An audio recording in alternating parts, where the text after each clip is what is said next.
దేవుడి దగ్గరకు వెళితే నాకేం దొరుకుతుంది, దేవుడికి ప్రార్థన చేస్తే నాకేమిస్తాడు, దేవుడిని నమ్ముకుంటే నాకేం మేలు జరుగుతుంది, దేవుడి దగ్గరకు వెళితే దేవుడు నాకు ఏమిస్తాడు అన్న ఆలోచనతోనే దేవుడిని నమ్మాలి తప్ప దేవుడి యొక్క మనసు కానివ్వండి, దేవుడి యొక్క హృదయం కానివ్వండి, ఆ హృదయంలో తన పిల్లలమైన మన పట్ల ఆయనకున్న ఆలోచనలు కానివ్వండి అర్థం చేసుకునేవారు భూమి మీద అతి కొద్ది మంది అండి.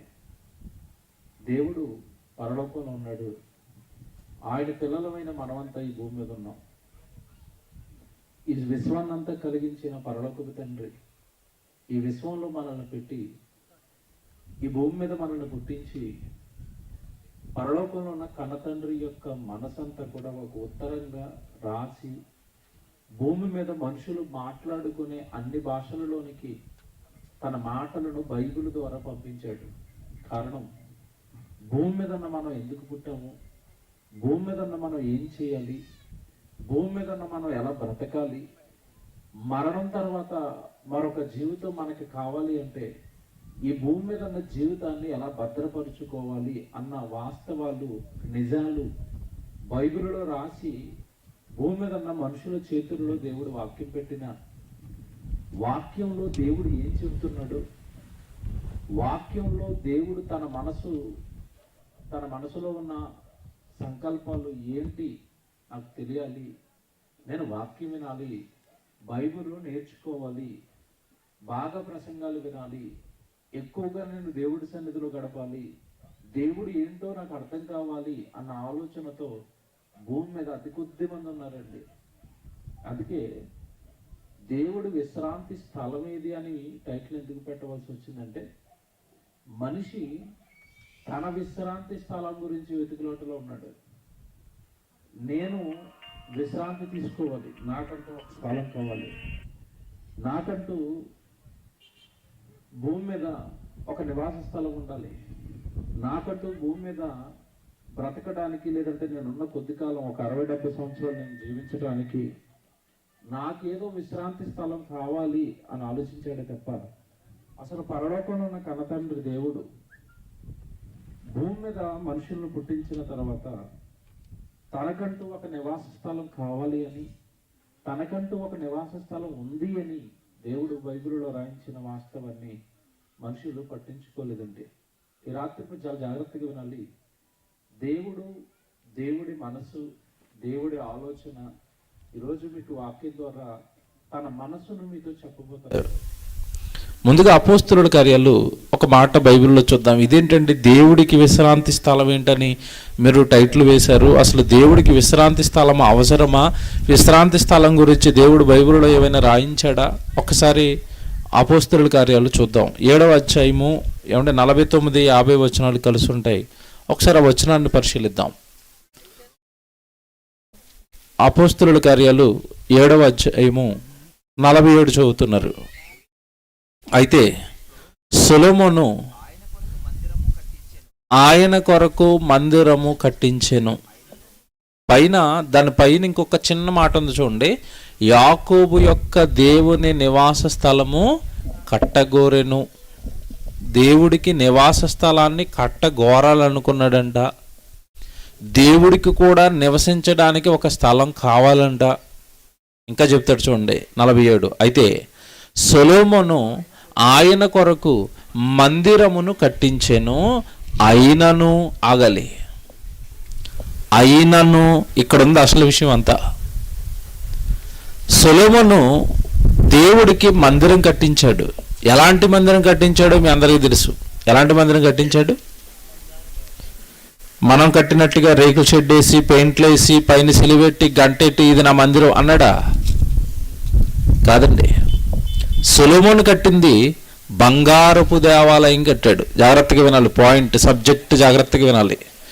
బైబిల్ ఓపెన్ యూనివర్సిటీ ద్వారా ఒక టైటిల్ వేసాము అంటే దాని వెనకాల మీరందరూ నేర్చుకోవలసిన ఎన్నో సంగతులు దాగుంటాయి, సత్యాలు దాగుంటాయి, వాస్తవాలు దాగుంటాయి, ఇంతకాలం మీరు వినని సంగతులు దాగుంటాయి. సొలొమోను దేవుడి కొరకు మందిరం కట్టాడండి. సొలొమోను కట్టించిన ఆ బంగారపు దేవాలయం గురించి ఇక్కడ మరలా స్టెఫను గారు తన ప్రసంగంలో కట్టబడిన మందిరం గురించి ఎత్తుకున్నాడు. అపోస్తుల గారు 7వ అధ్యాయం అనగానే స్టెఫను గారి ప్రసంగం ఇది. ఆ ప్రసంగంలో పరిశుద్ధాత్మ ప్రేరణతో కట్టబడిన సొలొమోను కట్టించిన మందిరం విషయంలో ఏం జరిగిందో చెప్తున్నాడు. జాగ్రత్తగా ఆలకించాలా. 47 మళ్ళీ చదువుదాం. అయితే సొలొమోను ఆయన కొరకు మందిరమును కట్టించెను. అయినను సొలొమోను బంగారపు దేవాలయం కట్టించాడు. అయినను ఆకాశము నా సింహాసనము, భూమి నా పాదపీఠము, మీరు నా కొరకు ఎలాంటి మందిరము కట్టుదురు? ప్రశ్న దేవుడు మానవాళికి అడుగుతున్న ప్రశ్న. సొలొమోను మందిరం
హైట్ ఎంత అంటే 5 అడుగులు.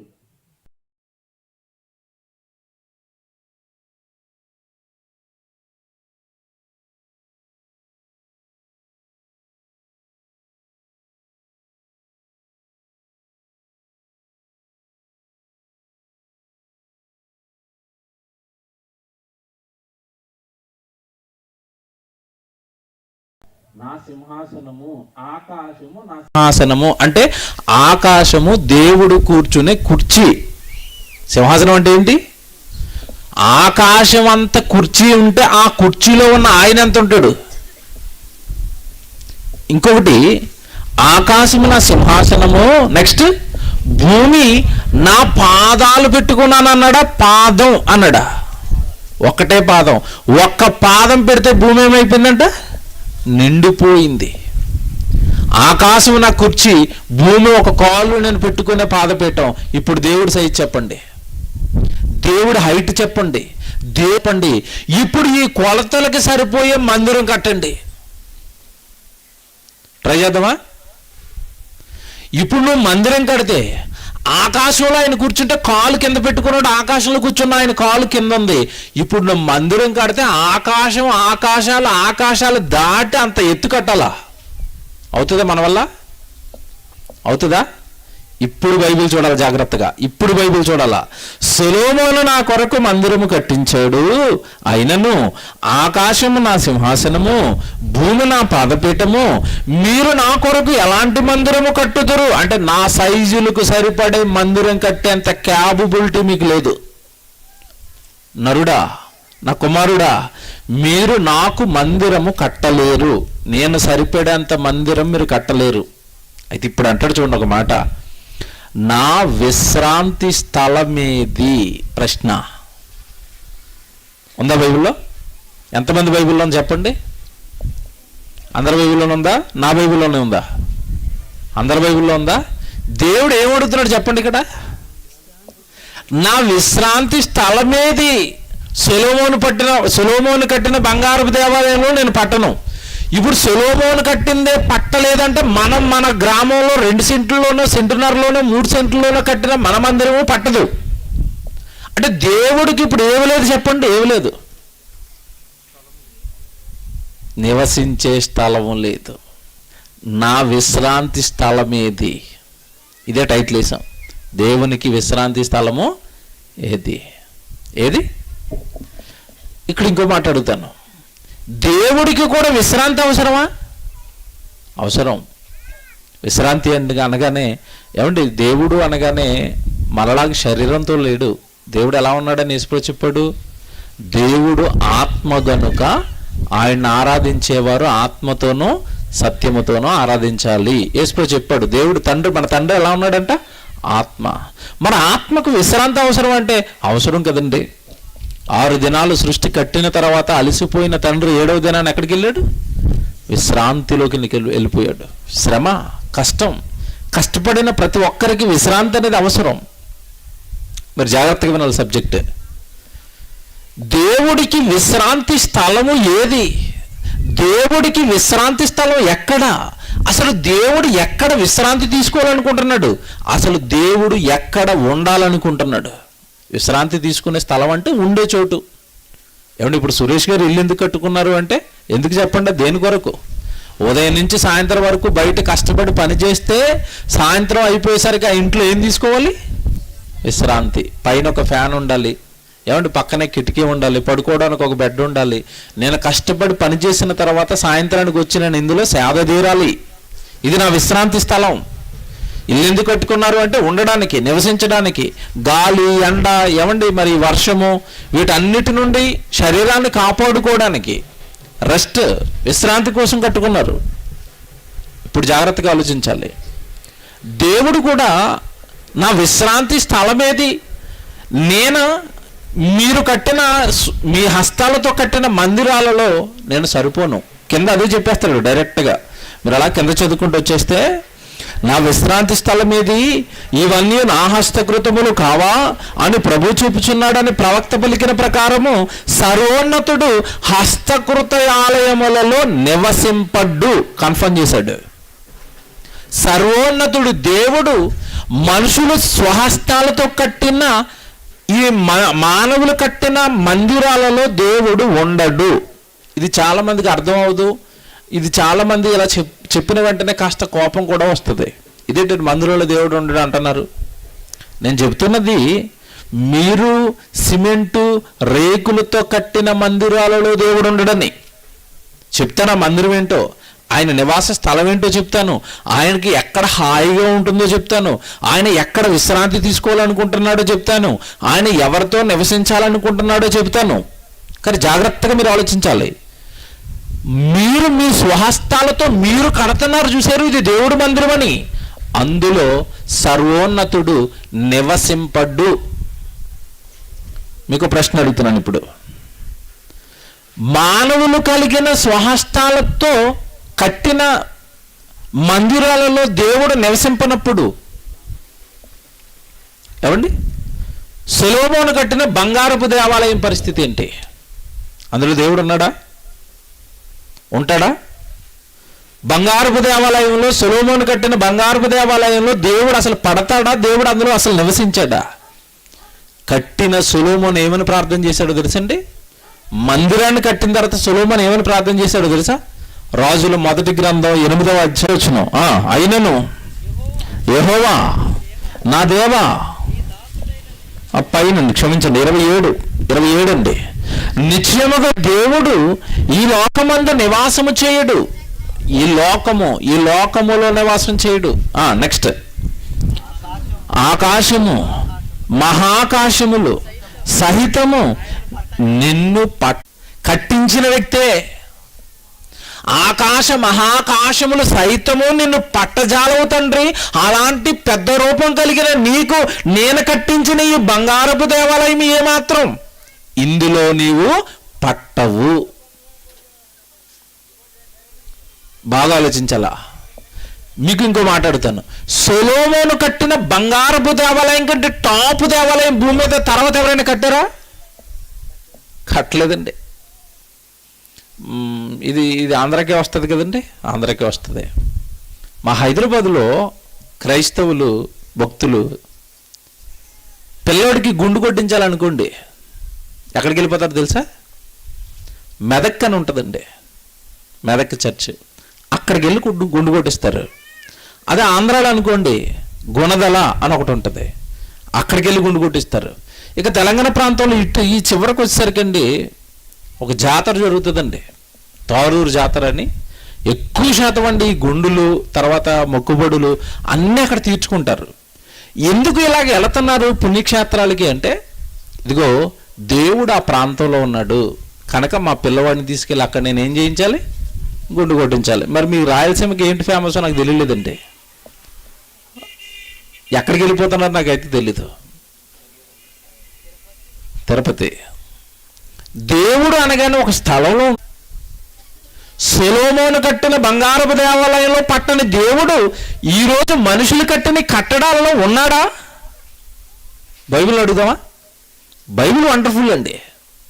ఇర్మియా గ్రంథం 7వ అధ్యాయము 4వ వచనం, సొలొమోను స్టేట్మెంట్. మీరు అనుకుంటున్నారు అక్కడ 3 సార్లు ఎందుకు అన్నాడంటే, అప్పటికే చాలా మంది ఏమనుకుంటున్నారు, దేవుడు అదిగో ఆ కొండ మీద ఉంటాడు, దేవుడు ఇదిగో ఈ పర్వతం మీద ఉంటాడు, దేవుడు ఇదిగో ఈ గ్రామంలో ఉన్నాడు, దేవుడు ఇదిగో ఆ పలానా పుణ్యక్షేత్రంలో ఉన్నాడు. ఇలా మనుషులు దేవుడు స్థలంలో ఉంటాడని ఎదుర్కొంటున్నారు. జాగ్రత్తగా వినండి. కాస్త డబ్బులు లేని క్రైస్తవులు, పేద క్రైస్తవులేమో పక్కనేదో పుణ్యక్షేత్రం అని మెదక్కో ఎక్కడికో వెళ్ళిపోతున్నారు. బాగా డబ్బులు ఉన్న వాళ్ళంటే, డబ్బులు ఉన్న వాళ్ళు క్రైస్తవ్యంలో వీళ్ళందరికీ ఒక పెద్ద పుణ్యక్షేత్రం ఉంది. ఏది? యెరూషలేము యాత్ర. దేవుడు పుట్టిన నేల, యేసుక్రీస్తుల వారు పుట్టిన నేల యెరూషలేము మహాపట్టణం అని, గుణదలని, యెరూషలేమని ఇలా స్థలాలు యెహోవా ఆలయాలుగా మీరు చెప్పుకుంటున్నారు కదా. ఇప్పుడు చదవండి అన్నమాట. అని మీరు చెప్పుకొనుచున్నారే, ఈ మోసకరమైన మాటను మీరు ఆధారము చేసుకొనకుడి. ఎంతకాలం ఇదే మోసంలో మీరున్నారేమో. అక్కడ దేవుడు ఉన్నాడు, ఇక్కడ దేవుడు ఉన్నాడు, ఆ స్థలంలో దేవుడు ఉన్నాడు. స్థలము దేవుడి ఆలయము కాదు. ఒక స్థలంలో దేవుడు నివసించడు. ఇది బైబిల్. ఈ మోసకరమైన మాటలను మీరు ఆధారం చేసుకోకుండా, అది మోసం. మోసం. ఇది మందిరం, మోసం. ఇందులో దేవుడు ఉన్నాడు కాదు, ఇక్కడ దేవుడు ఉన్నాడు కాదు. యేసుప్రభు సమరయ స్త్రీతో మాట్లాడుతున్నాడు యోహాను సువార్త 4వ అధ్యాయంలో. ఆమెకి సబ్జెక్ట్ అర్థం కావట్లేదు. యేసుప్రభు మాటలు వినకుండానే ముందే మాట్లాడేస్తుంది. ఆరాధన మారిపోతుందమ్మా, ఆరాధన స్థలం మారిపోతుందమ్మా అని చెప్తున్నాడు అక్కడ. ఇప్పుడు మీరు ఇక్కడ ఆరాధించారేమో, మీ పితరులు ఇక్కడ ఆరాధించారేమో, లేదు, ఆరాధనా స్థలం అనేది మారిపోబోతుందని యేసుప్రభు స్టేట్మెంట్ ఇచ్చాడు అక్కడ. ఆవిడకి అప్పటికి అర్థం కాలేదు. విచిత్రం ఏంటంటే, కొత్త నిబంధనలో ఎన్నో వచనాలు దేవుడు రాయించి పెట్టినా ఇప్పటికే బైబిల్ చదవక క్రైస్తవులకి ఇప్పటికే అర్థం కాలేదు. దేవుడు నివసించే స్థలమేదో, దేవుడిని ఎక్కడ ఆరాధించుకోవాలో, దేవుడు ఎక్కడ ఉంటానన్నాడో ఎప్పటికీ అర్థం కాలేదండి. దేవుని పిల్లలారా, కాస్త జాగ్రత్తగా నేను చెప్పే మాటలు వినండి. పరలోకంలో ఉన్న కన్నతండ్రి ఈ విశ్వాన్ని కట్టి అలసిపోయాడండి. భూమి మీదకి మనల్ని అందరినీ పంపించాడు. పంపించిన దేవుడు పరలోకంలో మీ నాన్న, ఆయన కూడా నా విశ్రాంతికి స్థలం ఏదని అడుగుతున్నాడు. నేను ఎక్కడ విశ్రాంతి తీసుకోవాలని అడుగుతున్నాడు. దేవుని పిల్లలారా, దేవుడు మనసు ఈ రాత్రి మీరు చాలా జాగ్రత్తగా గమనించాలి.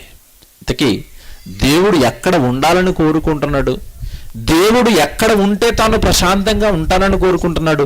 మానవులు కట్టిన స్వహస్తాలతో, మానవులు కట్టిన వారి స్వహస్తాలతో కట్టిన మందిరాలలో దేవుడు నివసింపడు అని స్టేట్మెంట్ ఇచ్చేసిన తర్వాత దేవుడు నివారడలా, దాని కట్టువారి ప్రయాసము వ్యర్థమే. ఆగాలి. కీర్తన 127 మొదటి వచనం అది. యెహోవా దేవుడు ఇల్లు కట్టించని ఎడల దాని కట్టువారి ప్రయాసము వ్యర్థమే. యెహోవా కట్టిస్తున్న ఇల్లు ఒకటి ఉంది, యెహోవా కడుతున్న ఇల్లు ఒకటి ఉంది. ఈ ఇల్లు మేస్త్రి గారు కట్టారు.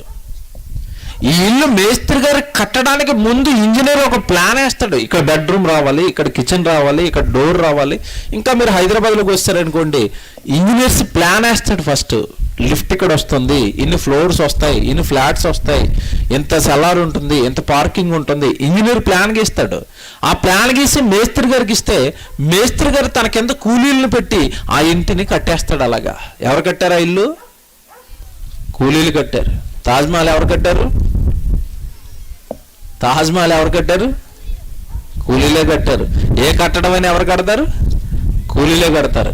యెహోవా కట్టే ఇల్లు ఏంటి మరి? దేవుడు కట్టే ఇల్లు ఏంటి? యెహోవా ఇల్లు కట్టించని ఎడల దానిని ఎవరైనా కట్టాలనుకుంటే ఆ ప్రయాసం ఏమైపోద్దంట? వ్యర్థం. ఎవడు కట్టలేడు. అంటే జాగ్రత్తగా వినాలి సబ్జెక్ట్. మనం కట్టుకునే ఇల్లులు ఎలాగున్నాయో దేవుడు కట్టే ఇల్లులు ఉన్నాయి. అదే దేవుడి మందిరము. అందులోనే ఆయన రెస్ట్ తీసుకోవాలనుకుంటున్నాడు. ఆయన నివాస స్థలం అదే. యెహోవా కట్టే ఇంట్లో యెహోవా అంటూ ఉంటాడు. సురేష్ అన్న కట్టుకునే ఇంట్లో సురేష్ అన్న ఉంటాడు. నేను కట్టుకునే ఇంట్లో నేను ఉంటాను. మీరు కట్టుకునే ఇంట్లో మీరు ఉంటారు. దేవుడు కట్టుకునే ఇంట్లో దేవుడు ఉంటాడు. ఇందాక అపోస్తల కార్యాలు ఏం చెప్తున్నాడు? మానవులు స్వహస్తాలతో కట్టిన మందిరాలలో దేవుడు నివసింపడు. మీరు కట్టిన దాంట్లో నేనుండను. నేను ఒకటి కట్టుకున్నాను, దాంట్లో ఉంటాను. అది నా ఇల్లు. బాగుంది చూడండి. దేవుడు అర్థమవుతాడు ఈ రాత్రి మీకు. దేవుడు మనసు అర్థమవుతుంది. మన జీవితం కొట్టొచ్చినట్టుగా ఇందుకా నేను పుట్టానన్న సంగతి మీకు రాత్రి అర్థమైపోతుంది. దేవుని బాగా బైబిల్ నేర్పించారండి ఆయన. దీనికి ఏది కలపకూడదు, దీనిలో నుంచి ఏది తీసివేయకూడదని ప్రకటన గ్రంథంలో రాసిన తర్వాత నీ ఆలోచనలు ఎందుకు దానికి చొప్పిస్తున్నావు?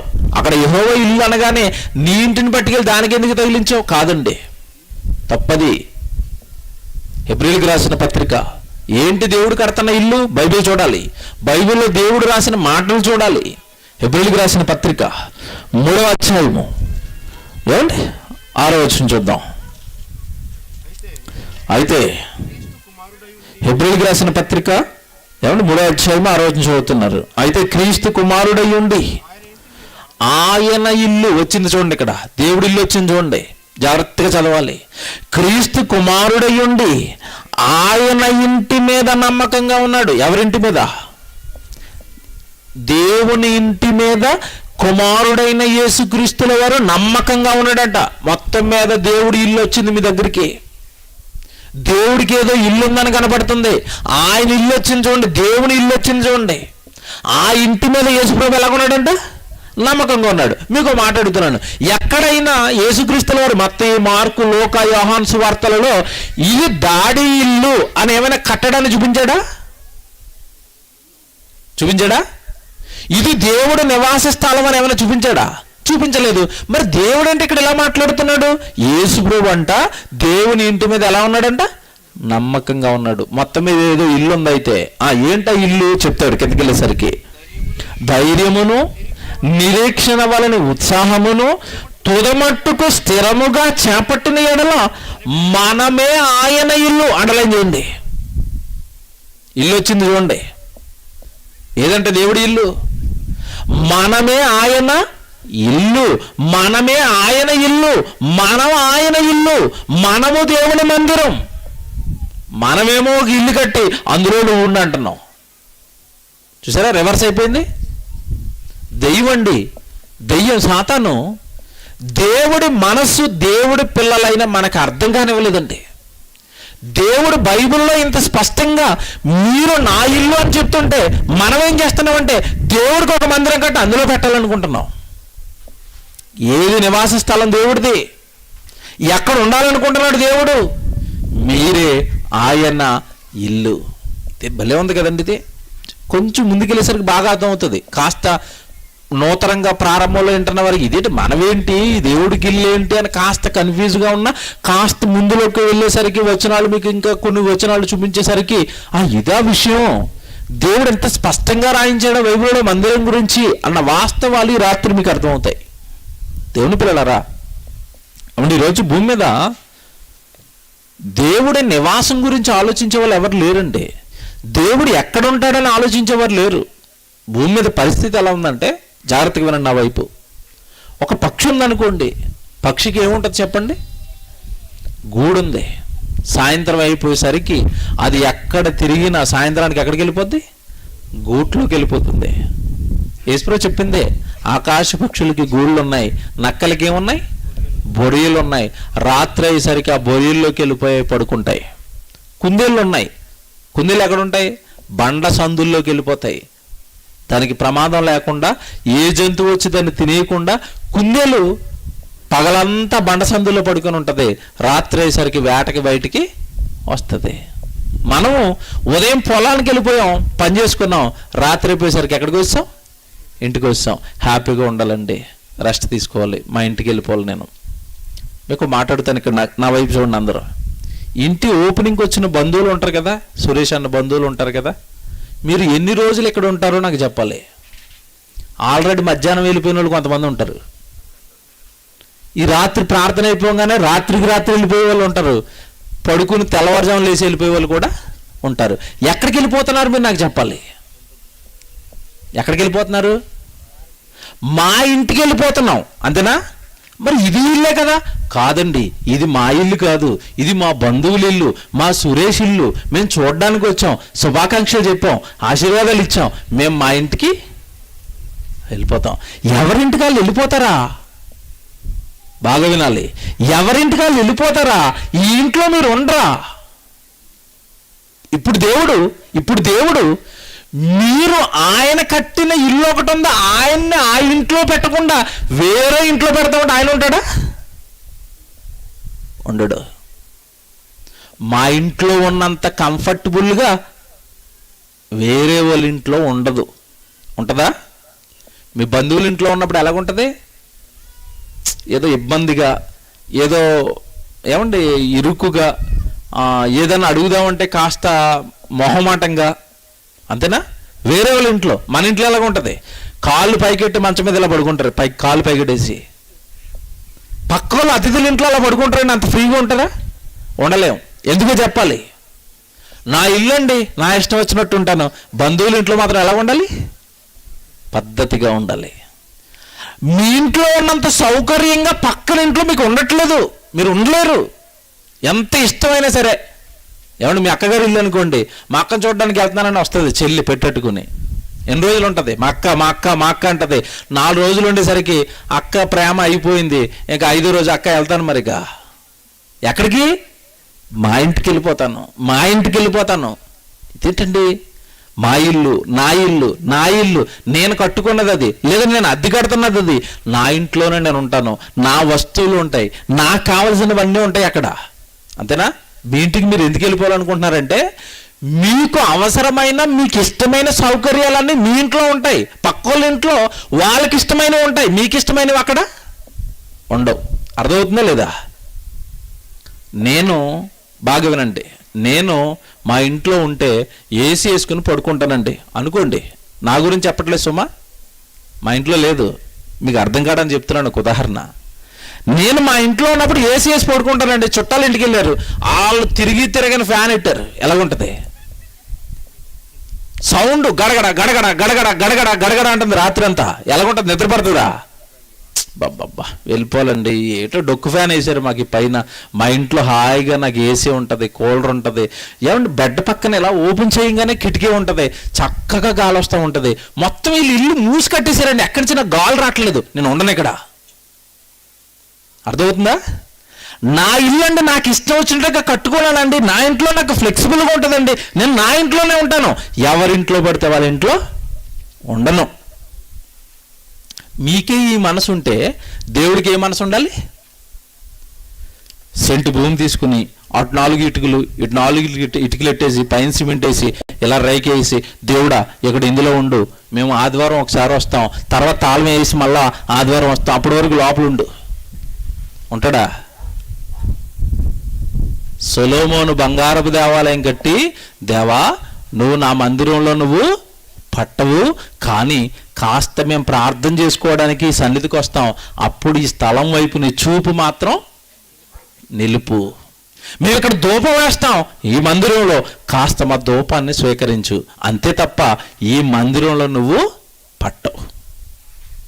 ఎవడి సత్యాన్ని చెప్తున్నారండి సమాజానికి ఎవరైనా? ఇది సత్యం అండి, నేను చెప్తున్న ప్రతి మాట బైబిల్లో రాయించిన దైవ సత్యాలు ఇవి. స్థలంలో దేవుడు ఉండడు, కారణం అందులో ఆయనకి ఫ్లెక్సిబుల్గా లేదండి. ఆయన కట్టుకున్నాడు ఒకటి. ఏంటంటే ఆయన ఇల్లు ఏమని చదువుకున్నాం ఇందాక మనం Hebrews 3:6 మనమే ఆయన ఇల్లు. అంటే దేవుడు ఇప్పుడు ఎక్కడ నివాసం పెట్టాలనుకుంటున్నాడో మీరు చెప్పాలి. ఎక్కడ? బాప్తీసం తీసుకుంటావా నాయనా? నీ పాపాన్ని అంతా కడిగేస్తావా? నీ హృదయాన్ని పరిశుద్ధంగా చేసుకుంటావా? పరిశుద్ధంగా చేసుకున్న నాడు నేను నీ హృదయంలోనికి వచ్చేస్తాను. నేను ఉండాలనుకుంటున్నది ఇంట్లో కాదు, నీ ఒంట్లో. ఇది దేవుడు. నేను ఉండాలనుకుంటున్నది నీలో, అది నా విశ్రాంతి స్థలం. కొరింథీయులకు రాసిన 2వ పత్రిక వాక్యం చూడండి. దేవుడు చెప్తున్నాను నేను. కొరింథీయులకు రాసిన 2వ పత్రిక ఏమంటే 6వ అధ్యాయం 18వ వచనం చూడండి. కొరింథీయులకు రాసిన 2వ పత్రిక 6వ అధ్యాయము ఏమంటే 18వ వచనం చూడండి. మనము జీవము కలిగిన దేవునికి ఆలయమై ఉన్నాము. మనము ఎంత బాగుంది చూడండి. ఇక్కడ మీరే ఆయన ఇల్లు అన్నాడు. ఇక్కడికి వచ్చేసరికి పౌలు గారు మళ్ళీ కొరింథీ పట్టణంతో అదే సంగతి చెప్తున్నారు. మనము జీవము గల దేవునికి ఆలయమై ఉన్నాము, అందుకు దేవుడు ఎలాగూ సెలవిచ్చుచున్నాడు, నేను వారిలో నివసించి సంచరింతును అన్న. కెమెరా మీద ఉన్నాయి. నేను వారిలో నివసించి సంచరింతును. నేను వారిలో నివసిస్తాను. ఎవరిలో? మనుషులలో, నా పిల్లలలో. నేను వారిలో నివసించి సంచరింతును. తర్వాత నేను వారి దేవుడినయ్యుందును, వారు నాకు ప్రజలయ్యుందురు. ఇప్పుడు దేవుడి నివాసం దొరికింది చూడండి.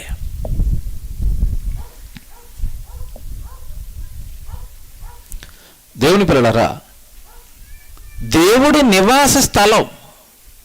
అందుకు దేవుడు ఎలాగ సెలవిస్తున్నాడు, జీవం గల దేవునికి ఆలయాలు మీరే అన్నాడండి. అంటే దేవుడు ఇప్పుడు మనలో ఉండాలనుకుంటున్నాడు, మనతో ఉండాలనుకుంటున్నాడు, మనలోనే ఆయనకు ఆనందం. ఇకపోతే యెహోవా కట్టిన ఇల్లు అనగానే మీకు చెప్పాను, మనమే ఆయన ఇల్లు. మనల్ని ఎక్కడ కట్టుకున్నాడు దేవుడు అంటే మీకు తెలుసండి, తల్లి గర్భంలో 9 నెలలు ఈ దేహాన్ని కట్టింది ఎవరు? దేవుడే. తల్లి కట్టాడా మనకి దేహం? తల్లి కట్టిందా? కాదండి. తండ్రి కట్టాడా ఈ దేహాన్ని అంటే? కాదండి. తల్లి తండ్రి జన్మ విషయంలో కేవలం నిమిత్త మాత్రులండి. ఒక 10% మాత్రమే వాళ్ళ పాత్ర. మిగతా 90% పాత్ర ఎవరిది అంటే పరలోకంలో ఉన్న కన్న తండ్రిదే. ఎందుకంటే 9 నెలల బిడ్డ తల్లి గర్భంలో ఎందుకు ఉంటున్నాడు? ఒక 2వ నెలలో, 3వ నెలలో, 6వ నెలలో బిడ్డ పుట్టొచ్చు కదంటే పుట్టడు. కారణం ఏంటంటే 9 నెలలు ఎందుకు ఉండాలి అంటే ఆ 9 నెలలు తల్లి గర్భంలో ఈ దేహాన్ని కట్టి లోకానికి పంపిస్తున్నది ఎవరు అంటే మీ తండ్రి, మీ దేవుడు. ఎందుకు కట్టాడు ఈ దేహాన్ని అంటే మీకు ఇష్టం వచ్చినట్టుగా ఈ లోకంలో వాడుకోవడానికి కాదు, ఈ దేహంతో పాపాలు చేయడానికి కాదు, ఈ దేహంతో నేరాలు చేయడానికి కాదు, ఈ దేహంతో ఈ లోక సంబంధమైనవన్నీ నీ దేహంలోనికి తెచ్చుకుని ఈ దేహాన్ని లోక సంబంధమైన పాపాలకు అప్పగించడానికి కాదు. దేహం దేవునికి దేవాలయం. నేను వారిలో నివసించి సంచరింతును. ఇప్పుడు మీరు దేవుడు నివసించేంత గొప్పగా మానవ దేహాలు ఉన్నాయా ఈరోజు? బాగా ఆలోచించండి. మనిషి హృదయం, మానవ దేహం దేవుడు నివసించేంత శుభ్రంగా ఉందా? శుభ్రంగా లేదండి. దేవుని నమ్మిన క్రైస్తవులు అలాగే ఉన్నారు, నమ్మని వారు అలాగే ఉన్నారు. ఎవరి ఆలోచనలు బాగోలేదు, ఎవరి కార్యక్రమాలు బాగోలేదు. అంతా పాపం పాపం పాపం పాపం అండి. ఎటు చూసిన పాపమే. బైబిల్ ఒక మాట, మీరు చాలా సంవత్సరాలుగా ఒక మాట చదువుకుని ఉంటారు, పాట కూడా పాడారండి. హృదయం అనే తలుపును యేసుక్రీస్తు ఏం చేస్తున్నాడంట? తడుతున్నాడు. హృదయాన్ని యేసుప్రభు తడుతున్నాడు అంటే బాగా వినాలి. హృదయం అనే తలుపు అని రాశారు పాట. హృదయాన్ని దేవుడు తడుతున్నాడు అంటే హృదయానికి ఎక్కడున్నాడు? బయట ఉన్నాడు. బయటున్న దేవుడు నీ హృదయాన్ని ఓపెన్ చేయని తడుతున్నాడు అంటే లోపల ఎవరు ఉన్నారు? తలుపు ఎప్పుడు తడతారు చెప్పండి? తలుపు ఎప్పుడు తడతారు? అయితే లాక్ అయినా వేసి ఉండాలి, లేదంటే లోపల వెళ్ళిపోయి లోపల ఎవరు గడియ పెట్టి ఉండాలి. అప్పటికైతే తడతాం, తీయండి తీయండి తీయండి అని. అంటే ఇప్పుడు యేసుప్రభు వచ్చి మనిషి హృదయాన్ని తడుతున్నాడు అంటే లోపల ఎవరున్నారు? ఎవరో ఉన్నారు. ఈయన మాత్రం ఉండవలసిన ఆయన, ఆ దేహాన్ని కట్టిన ఆయన, సృష్టికర్త, తల్లి గర్భంలో ఈ దేహాన్ని కట్టిన ఆయన మాత్రం బయట ఉన్నాడు, హృదయాన్ని తడుతున్నాడు.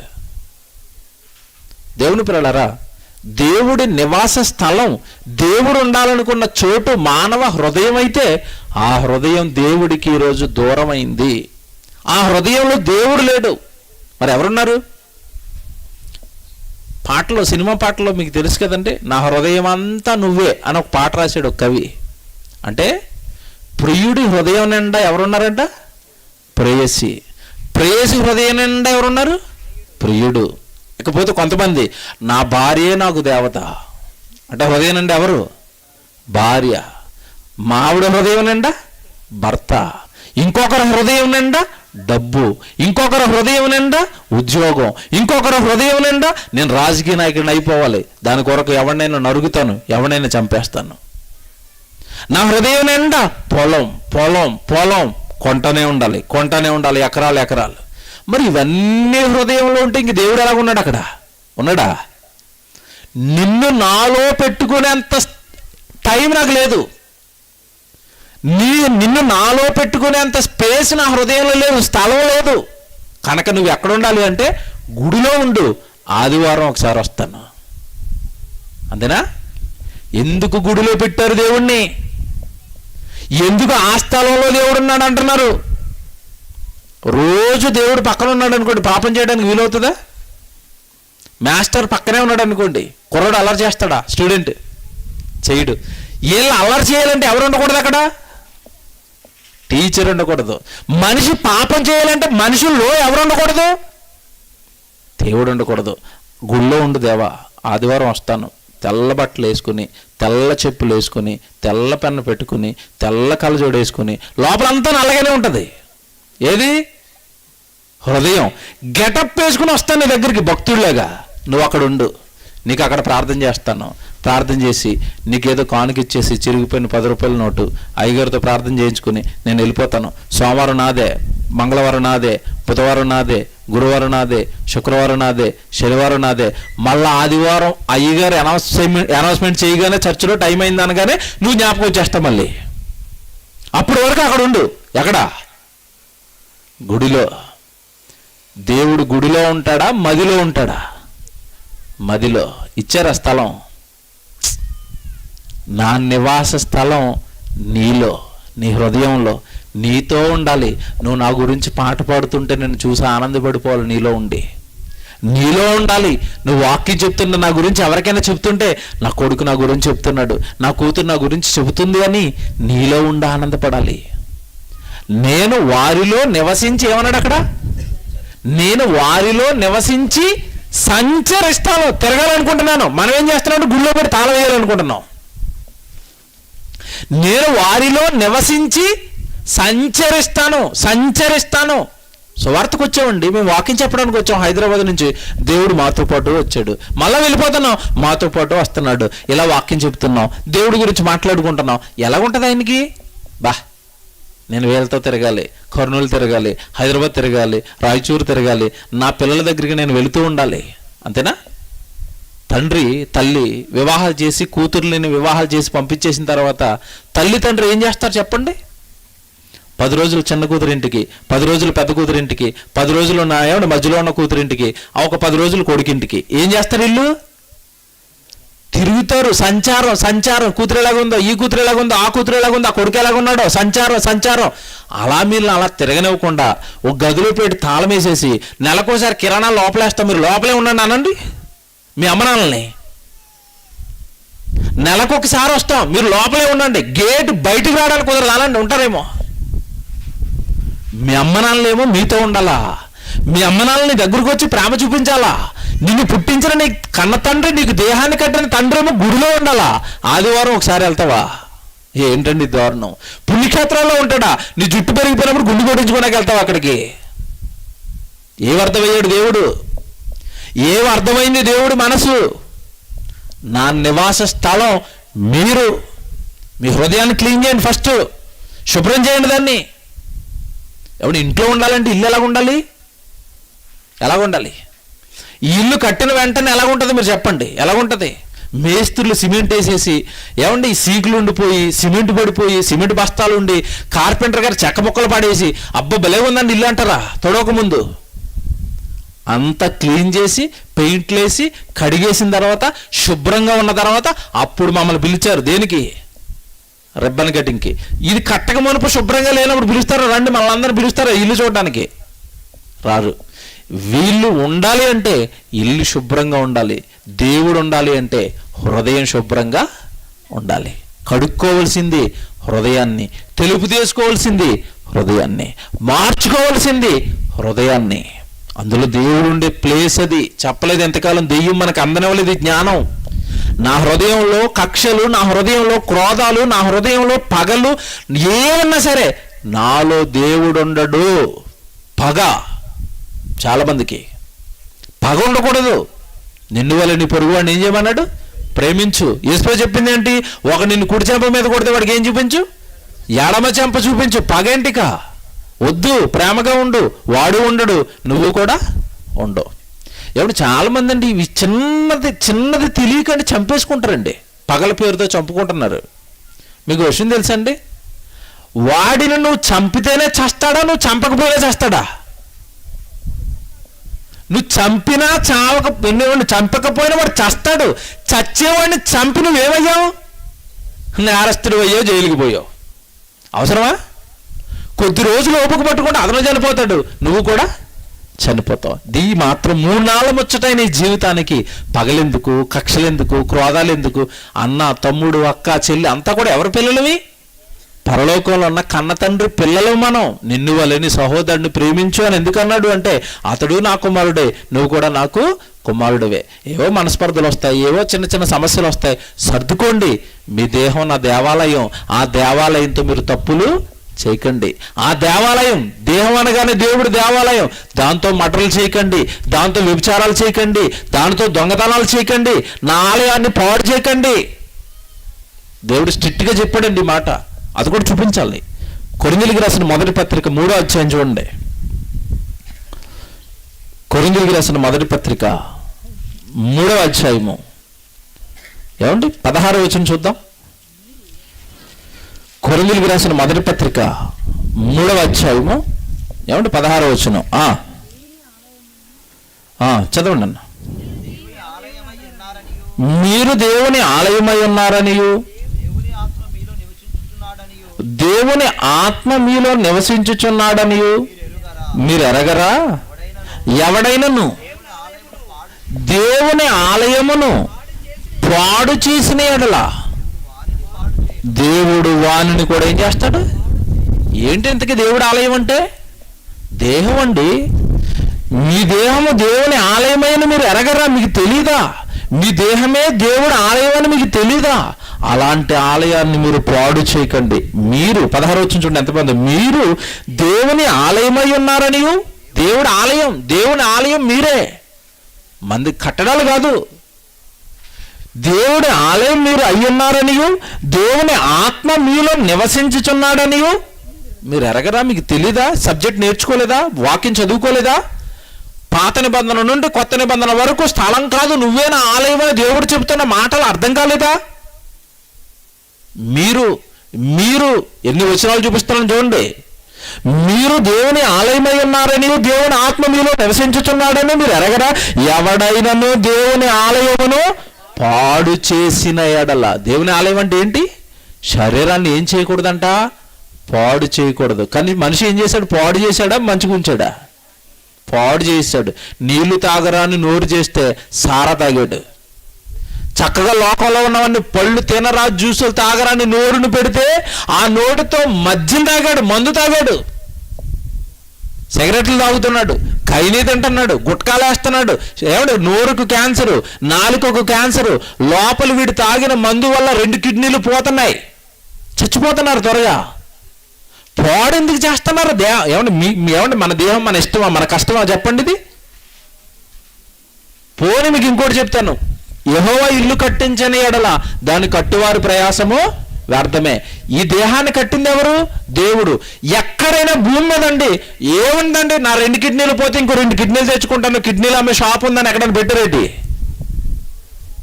ఎక్కడైనా కిడ్నీలు దొరుకుతున్నాయా? ఎక్కడైనా కళ్ళు దొరుకుతాయా? ఎక్కడైనా చేతులు దొరుకుతాయా?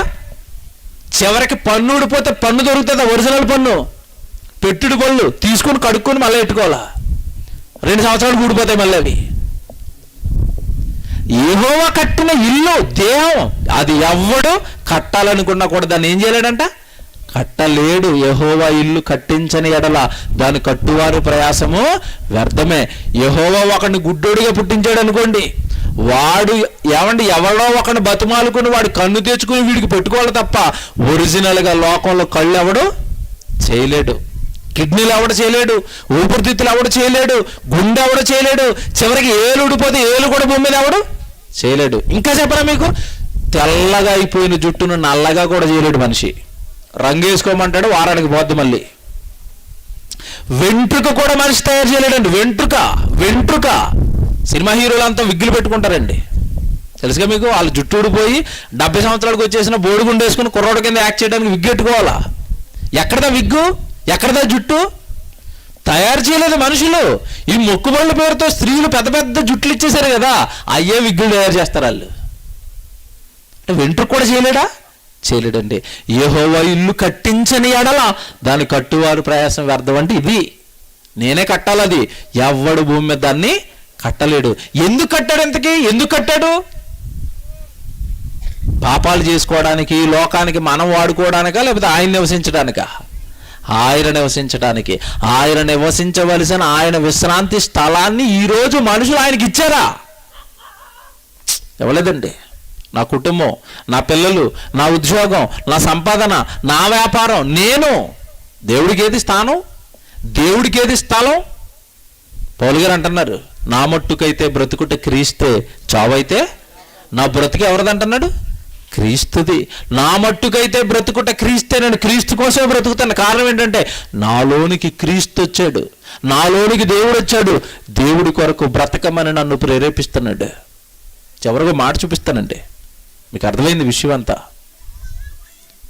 ఈరోజు మనిషి చేసిన తప్పు కంటే మనిషి ఎలా నేరస్తుడయ్యాడో చివరి మాటలు, హెచ్చరికపు మాటలు మీకు చూపించాలి.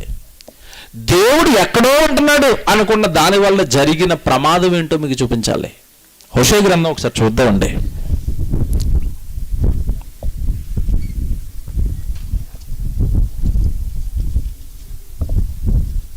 4వ అధ్యాయము 11వ వచనం జాగ్రత్తగా చదవండి.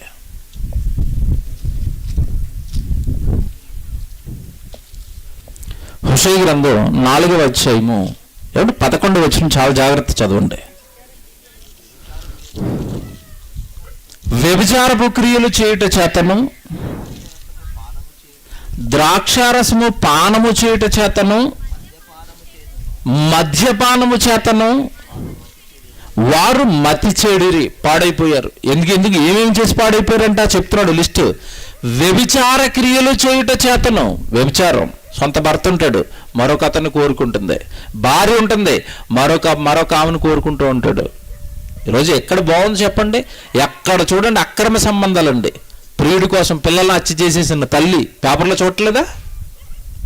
అంటే ఎక్కడ చూడండి ఒకే భార్య, ఒకే భర్త అని దేవుడికి ఎంతో చక్కగా భార్యనిచ్చి, కుటుంబాన్నిచ్చి, పిల్లల్నిచ్చి, అంత చక్కగా కాచి కాపాడుతున్నా ఈ శరీరపు కోరికలను అదుపు చేసుకోలేక అక్రమ సంబంధాల వైపు మనుషులు వెళుతున్నారు. ఆ దేహాలను పాడు చేసేస్తున్నారు. ఇక్కడ చెప్తున్నాడు దేవుడు, వ్యభిచారపు క్రియల చేతను, ద్రాక్షారసము పానము చేయుట చేతను, మద్యపానము చేతను వారు మతి చెడిరి. 12వ వచనం జాగ్రత్త చూడండి. నా జనులు తాము పెట్టుకోలేన కర్ర యొద్ద విచారణ చేదురు, తమ కర్ర చేత వారి సంగతి తెలియజేయును. వ్యభిచార మనసు వారిని త్రోవ తప్పింపగా వారు తమ దేవుని విసర్జించి వ్యభిచరింతురు. 13వ వచనం జాగ్రత్త చూడండి. పర్వతముల శిఖరముల మీద బలులు అర్పింతురు. దేవుడిని ఎక్కడ పెట్టారంట? దేవుడు ఎక్కడుంటాడు? పర్వత శిఖరంలో ఎక్కడో దేవుడు ఉంటాడు అని అనుకుంటున్నారంట. పర్వత శిఖరముల మీద అర్పింతురు, కొండల మీద ధూపము వేయుదురు, సింధూర వృక్షముల మీద, చీనారు వృక్షముల క్రిందను, మస్తకే వృక్షముల క్రిందను నీడ మంచిదని అచ్చటనే ధూపము వేయుదురు. అందువలననే, ఇది అండర్లైన్ చేసుకోండి, దేవుడు నాలో ఉంటాడంటే తప్పు చేయడండి. దేవుడు నాతో ఉన్నాడు అనుకున్నవాడు పాపం చేయడు, వ్యభిచారం చేయడు, మద్యం తాగడు, తప్పు చేయడు. దేవుడు ఎక్కడో ఉంటున్నాడు, కొండల మీద ఉన్నాడు, గుట్టల మీద ఉన్నాడు, యెరూషలేములో ఉన్నాడు, లేదంటే ఇగో మెదకులో ఉన్నాడు, ఎక్కడో దేవుడు ఉన్నాడు, లేదంటే ఆ మందిరంలో ఉంటాడు, ఆదివారమే నాకు కనపడతాడు అని మనిషి అనుకున్నాడు గనక అందువలననే అంటున్నాడు. చూడండి ఇక్కడ, అందువలననే మీ కుమార్తెలు వేశ్యలైరి. సబ్జెక్ట్ తెలియక వేశ్యలైపోయారు వాళ్ళు. దేవుడు తనకు తెలియక ఆ దేహాన్ని వేశ్య వృత్తికిచ్చేసారు వాళ్ళు. మద్యం తాగడానికి ఇచ్చేసారు వాళ్ళు, నరాశలు చేసేయడానికి ఇచ్చేసారు వాళ్ళు. ఆ దేహం దేవుడిదని వాళ్ళకి తెలియట్లేదు. దేవుడు ఎక్కడో ఉంటాడు అనుకున్నారు. ఆ దేహంలో దేవుడు ఉంటాడని తెలియక అందువలననే అన్నాడు చూడండి అక్కడ, అందువలననే మీ కుమార్తెలు వేశ్యలైరి, మీ కోడండ్లను వ్యభిచారునులైరి. ఎందుకు మనిషి పాపయ్యాడు అంటే దేహం దేవుని ఆలయం అని తెలియక, దేహంలో దేవుడు ఉంటాడన్న సంగతి తెలియక ఎవడు మనిషి పాపైపోయాడండి. ఈ సంగతులన్నీ తండ్రికి తెలుసు, ఈ సంగతులన్నీ యేసుక్రీస్తుల వారికి తెలుసు. యేసు ప్రభుని పంపించక మునుపు పాత నిబంధనలో ప్రభు గురించి చెప్పబడిన ప్రవచనం ఏంటో తెలుసండి. ఒక్క ప్రవచనం మీరు చూడండి, ముగిస్తాను. ఇక జకర్యా గ్రంథం మీరు చూడండి. ఈ ఆలయం గురించి, ఈ మందిరం గురించి ఏం చెబుతున్నాడో ఒక్కసారి మీరు చూడండి. జకర్యా గ్రంథం 7వ అధ్యాయం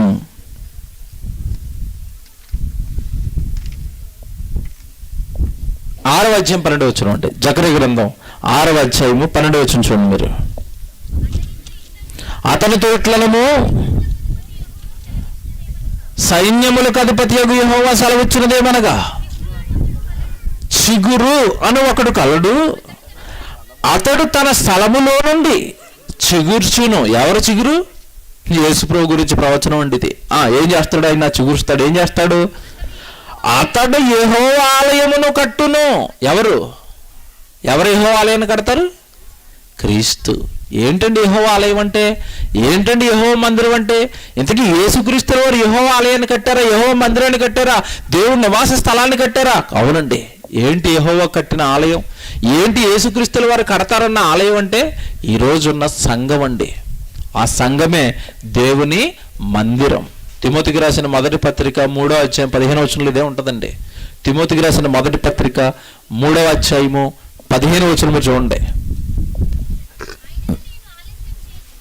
అయినను నేను ఆలస్యం చేసిన ఎడల దేవుని మందిరములో, అనగా జీవము కలిగిన దేవుని సంఘము. చూడండి ఎంత బాగుందో. జీవము గల దేవుని సంఘమే. జీవము గల దేవునికి ఏంటి ఇప్పుడు?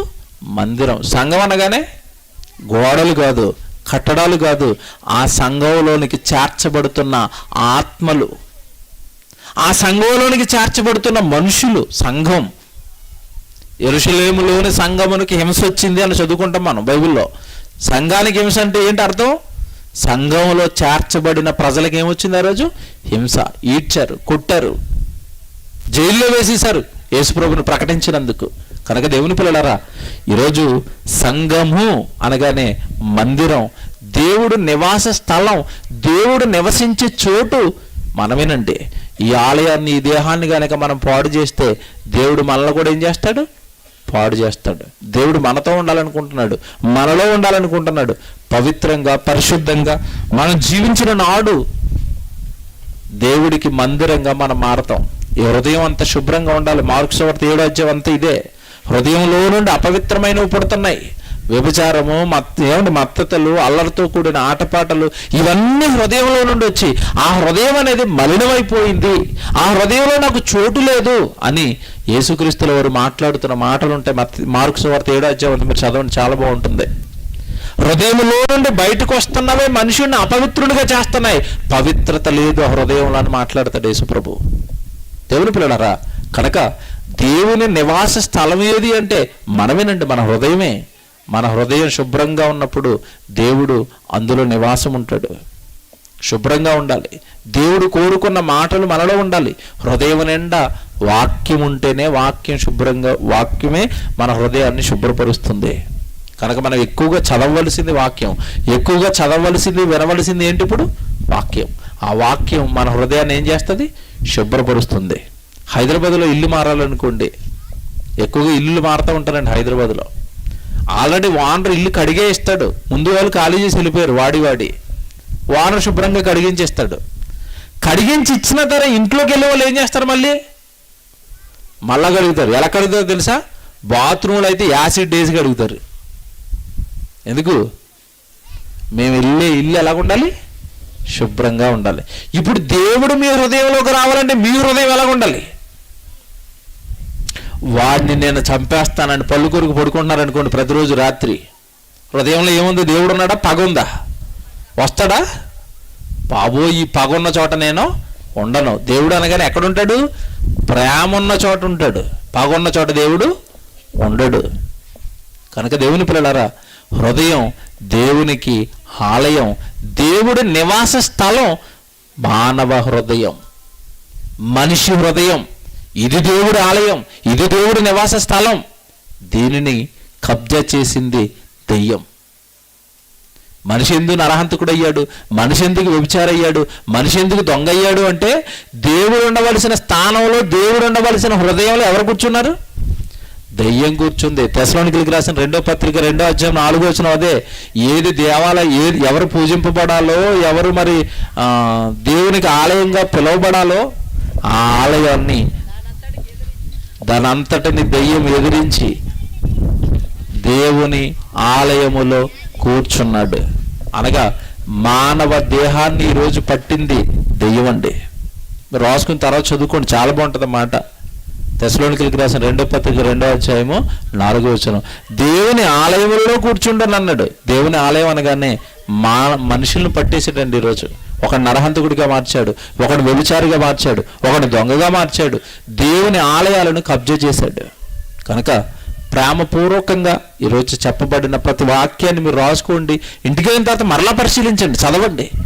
దేవుడి ఆలయం అనేసరికి నేనా? దేవుడి ఆలయం అనేసరికి నాలో ఉంటాడా? దేవుడి కొరకు నేను బ్రతకడానికి పుట్టినవాడినా? నేను ఈ నేరం చేస్తున్నానా? నేను ఈ పాపం చేస్తున్నానా? దేవుడికి దేహాన్ని వాడవలసిన నేను ఈ దేహాన్ని పాపాలకి వాడుతున్నానా? దేవుడు నాతో ఉంటే తప్పు చేయను కదా, దేవుడు నాలో ఉంటే నేను నేరాలు చేయను కదా. కనుక దేవుడు నాలోనికి రావాలి అని హృదయపూర్వకంగా దేవుని మీ హృదయంలోనికి స్వీకరించండి. అదే దేవుని నివాస స్థలం అండి, మనలో ఉండాలనుకుంటున్నాడు. మీకు డౌట్ రావాలి ఇక్కడ ప్రసంగం అంతా చెప్పిన తర్వాత. ప్రారంభంలో దేవుడు ఎలాగుంటాడని చూపించాను. ఆకాశము నా సింహాసనము, భూమి. మరి అంత పెద్ద దేవుడు ఇంత 6 అడుగుల మనిషిలో పడతాడా? పడతాడు. ఎందుకు పడతాడో చెప్పనా? ఇష్టమైన ఇంట్లో ఇరుకైనా సరే సర్దుకుపోతారు. ఆడపిల్లలకు తెలిసింది. వాళ్ళకి ఇల్లు నచ్చింది అనుకోండి, ఇరుగ్గా ఉన్నా సరే అడ్జస్ట్ అయిపోతారు. ఇల్లు వాళ్ళకి నచ్చలేదనుకోండి, ఎంత పెద్ద విశాలమైన ఇల్లు అయినా సరే ఏదో ఒక లోపం చెప్పి భర్తతో గొడవ పడుతూ ఉంటారు. అది బాగోలేదండి, ఇది బాగోలేదండి. ఈవిడికి నచ్చింది అనుకోండి, పక్కనే ఒక 4 కిలోమీటర్ల దూరంలో అమ్మగారు ఇల్లు ఉందనుకోండి, ఇక్కడే తీయండి ఇల్లు, బాగుంది, ఇది ఇక్కడే ఉంటాను నేను. ఆవిడికి నచ్చింది కనుక ఆ ఇల్లు ఎలాగున్నా సరే అందులో ఏమైపోద్ది? ఆవిడ అడ్జస్ట్ అయిపోద్ది. మన హృదయం ఎవరు కట్టారని చదువుకున్నాం మనం? దేవుడు కట్టాడు దీన్ని. దేవుడు కట్టుకున్నది కనుక ఇరుకైనా సరే దేవుడు నీలో ఏమైపోతున్నాడు? అడ్జస్ట్ అయిపోతాడు. ఏ రూపంలోనైనా దేవుడు ఉండగలడండి. చిన్న చిన్న వాటిలోనే ఉండగలడు, పెద్ద దాంట్లో కూడా దేవుడు ఉండగలడు. మీరంటే దేవుడికి ఇష్టం కనుక మీలోనికి రావాలనుకుంటున్నాడు. ఒకప్పుడు మీరు అమెరికా అధ్యక్షుడు గారి కుమార్తె మన తెలంగాణకు వచ్చారు, ఇవాంకా. మీకు తెలుసు కదండి. ఆవిడికి మన తెలంగాణ గవర్నమెంట్ తరపున ఒక గిఫ్ట్ ఇచ్చారు, సిరిసిల్ల. ఆ సిరిసిల్ల గ్రామంలో చేనేత వస్త్రాలకి ఫేమస్ అది. అక్కడ ఒక కార్మికుడు ఏం చేశాడు అంటే 6 అడుగుల చీర నేచి, 6 అడుగుల చీర, పట్టు చీర తయారు చేసి దాన్ని అగ్గిపెట్టులో పెట్టి ఇచ్చారు ఆవిడికి గిఫ్ట్ కింద. చీర సైజ్ ఎంత? 6 అడుగులు. ఎక్కడ పెట్టాడు? పట్టుకెళ్ళి అగ్గిపెట్టులో పెట్టి ఇస్తే తర్వాత రోజు ఆవిడ అది కట్టుకుని మీడియా ముందుకు వచ్చింది, ఇదే నాకు ఇచ్చిన గిఫ్ట్ అని. 6 అడుగుల చీరను అగ్గిపెట్టులో మనిషి పెడితే మహాకాశాలు పట్టే దేవుడు నీ హృదయంలోకి రాలేడా? వస్తాడు. కారణం ఏంటంటే నువ్వంటే ఇష్టం గనుక, నువ్వు తన కుమార్తెవు గనుక, నువ్వు తన కుమారుడువు గనుక. కమాన్, మీ హృదయాన్ని ఓపెన్ చేయండి ఆయన, నేను మీలోకి వచ్చేస్తాను, మీతో ఉండాలి నేను, మీరు నా సన్నిధిలో ఉంటే చూడాలంటున్నాడు. కనుక దేవుని పిల్లలారా, దేవుని నివాస స్థలం ఏంటి? ఇప్పుడు మానవ హృదయం. మనుషుల నివాస స్థలం ఏంటి? కట్టుకుంటున్న ఈ గృహాలు. అర్థమైంది అనుకుంటున్నాను.